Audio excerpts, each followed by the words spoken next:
The next part of our discussion on abiotic factors will be our chemical substances. The existence of the biotic components is also dependent on the chemical substances which constitutes the Earth's surface. So as you can see here from this particular picture, chemical pollution could cause climate change or partly could also affect our climate. So therefore, it has a direct effect on the biodiversity in our ecosystem. Inorganic substance are chemical substances found in the ecosystems in the form of acids, bases, salts, water, and carbon dioxide. So these are only some of our inorganic substances. These are substances that contain no carbon or there's no carbon in it, except or with the exceptions, of course, of carbon dioxide, carbon monoxide, and carbonates, which are actually considered as inorganic substances. So as you can see here from this diagram, the road salt and water softeners, fertilizer, manure, dust suppressants coming from different human activities could potentially damage our ocean or our body of water. So too much salt is bad for the aquatic life and drinking. So this is just an evidence that chemical pollution could also affect ecosystem diversity and the health, of course, of that particular ecosystem. So the first inorganic compound that we'll be discussing about is acid. Acid are substances having a pH less than 7. From this particular diagram, we have here an acid. Once it is less than 7, 6, 5, 4, 3, 2, 1, or 0 as the pH level, then we classify those substances as acidic. We have here abscisic acid for plant growth development that plays an important role in integrating various stress signals and controlling downstream stress responses. So for other plants, we have here a certain acid that could in aid in integrating stress, controlling stress in our plants. Example of which would be plants that live in acid oil or acid soils. For the record, we also have here the term acidophiles, which are actually microorganisms that require acidic condition to survive. The next inorganic substance would be base.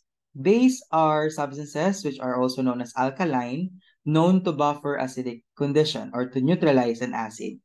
It has a pH more than 7. So from this diagram, 7 is always neutral. Above it, we call it as basic or alkaline. Ammonification or sulfate reduction can lead to transient alkalinity in microhabitats that is manifested in widespread feature of heterogeneous environments such as soils and the highly alkaline calcium 2 plus ion, dominated groundwaters that are present in various geological locations around the world. Some plants grow best in alkaline soil, such as your lucerne and also many xerophytes. So this is very ideal for some plants, having a basic soil. The next one would be salts. Salts are ionic compounds that result from the neutralization reaction of acid and a base. So once you have an acid neutralizing a base, your product would probably be a water, which is neutral, and also a salt.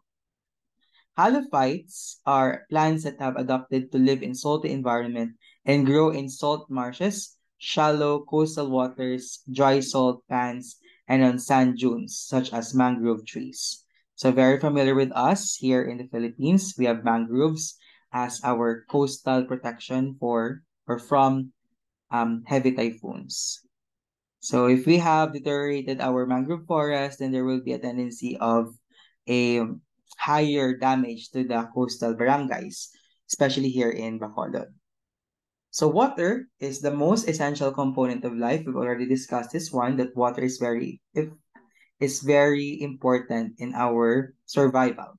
So we have here the hydrosphere, which is actually composed of mostly water. So it is actually 71% of the Earth's surface. And the term protoplasm is actually composed also of 70 to 90% water in our cell.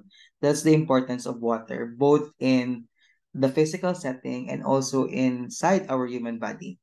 So universal solvent, it has an ionizing power again, higher specific heat, latent heat of fusion, latent heat of vaporization, highest surface tension, maximum density at -4 degrees Celsius, and all organisms on Earth need water for survival. And we agree on this already. Next, the next inorganic compound will be carbon dioxide with a chemical formula of CO2. We already know that carbon dioxide is actually taken in by plants for their photosynthesis process and being converted to a byproduct such as your oxygen. So compound composed of two oxygen atoms covalently bonded to a single carbon atom. As part of the carbon dioxide cycle known as photosynthesis, plants, algae, and cyanobacteria absorb carbon dioxide, light, and water to produce carbohydrate energy for themselves and oxygen as a waste product. So remember our cycle for photosynthesis and respiration. For photosynthesis, the plants take in carbon dioxide, convert it into oxygen. Together with carbon dioxide, we react it with water. Of course, with the presence of sunlight, we produce our glucose. So the byproduct of combustion emitted from volcanoes, hot springs, and geysers, and and freed from carbonate rocks by dissolution are all the different sources of carbon dioxide. So as we can see, carbon dioxide could be produced from many sources, and one of it will be volcanic activities and also the degradation of our rocks. Organic substances. This will be the second category of chemical substance, which is your organic substances. Are materials that do contain large amounts of carbon in combination with hydrogen and oxygen. For biological systems, the four major organic substances considered are the carbohydrates, the proteins, the lipids, and also your nucleic acids. The four major organic compounds essential in the makeup of life, especially also in the makeup of human life. So again, we talk about organic substances. These are substances containing rich in carbon, or these are substances rich in carbon. Carbohydrates will be our first organic substance, which is actually a polysaccharide served as storage of energy. The starch and glycogen, and also a cellulose in plants and chitin in arthropods. So the 5-carbon monosaccharide ribose is actually a type of sugar, ribose, backbone of the genetic molecule known as RNA. Ribonucleic acid. The related deoxyribose is a component of DNA. So talk about deoxyribose, it is also a sugar-based compound of our DNA. So that's the name, deoxyribonucleic acid. Saccharides and their derivatives play key roles in the immune system, such as in fertilization, preventing pathogenesis, and blood clotting. So carbohydrates, remember, go foods.